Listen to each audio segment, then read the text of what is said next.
இவ்வளவு நாளா வீட்டுக்குள்ள இருந்தோம். சோல் ஃப்ரீக்கு வந்ததுக்கு அப்புறம் தான் ஒரு நார்மல் லைஃப் எங்களாலையும் வாழ முடியும்னு சொல்லி கொடுத்தாங்க. இந்த சமுதாயத்தோட எப்படி வாழணும்னு சொல்லி தந்தாங்க. அது மட்டும் இல்லாம சக மனிதர்களா நாங்களும் தியேட்டருக்கு போய் படம் பார்க்க முடியும்னு நினைச்சு கூட நாங்க பார்க்கல. ஆனா சோல் ஃப்ரீ எங்களுக்கு அந்த வாய்ப்பை கொடுத்து எங்களை அங்க கூட்டிட்டு போனாங்க.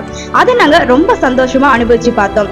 கொஞ்சம் தூரமா இருந்தாலும் கூட அந்த வெயில கூட நாங்க பொருட்படுத்தாம ரொம்ப நாளைக்கு அப்புறம் நாங்க படம் பார்க்க போறோம் அப்படின்ற சந்தோஷத்தோட நாங்க போயிட்டு வந்தோம். அது மட்டும் இல்லாம நாங்க போன தியேட்டருக்குள்ள எங்களுக்கு ரேம்ப் வசதி செஞ்சு தந்தாங்க. அது ரொம்பவே எங்களுக்கு யூஸ்ஃபுல்லா இருந்துச்சு. அதோட நாங்க ஷிஃப்ட் ஆகிறதுக்கு ரொம்பவும் ஈஸியா இருந்துச்சு. இந்த படத்தை பார்க்க எங்களுக்கு கூட்டிட்டு போன சோல் ஃப்ரீக்கும் பிரீத்தி மேம்க்கும் சோல் ஃப்ரீல பணிபுரிய அனைத்து ஸ்டாஃபுக்கும் மற்றும் சக்தி தியேட்டர் நிறுவனர்களுக்கும் அங்க பணிபுரிய அனைத்து ஸ்டாஃபுக்கும் எங்களுடைய மனமார்ந்த நன்றிகள். நாங்க 4 செவத்துக்குள்ள மட்டும் இல்லாம எங்களாலையும் வெளியே வர முடியும், 4 பேரோட எங்களால சகஜமா பழ முடியும், நாங்களும் 4 பேர் மாதிரி இருக்க முடியும்ன்றத எங்களுக்கு சோல் ஃப்ரீ சொல்லி கொடுத்துக்கிட்டு இருக்காங்க. அதுக்காக சோல் ஃப்ரீக்கு நாங்க மிக்க நன்றி சொல்லிக்கிறோம்.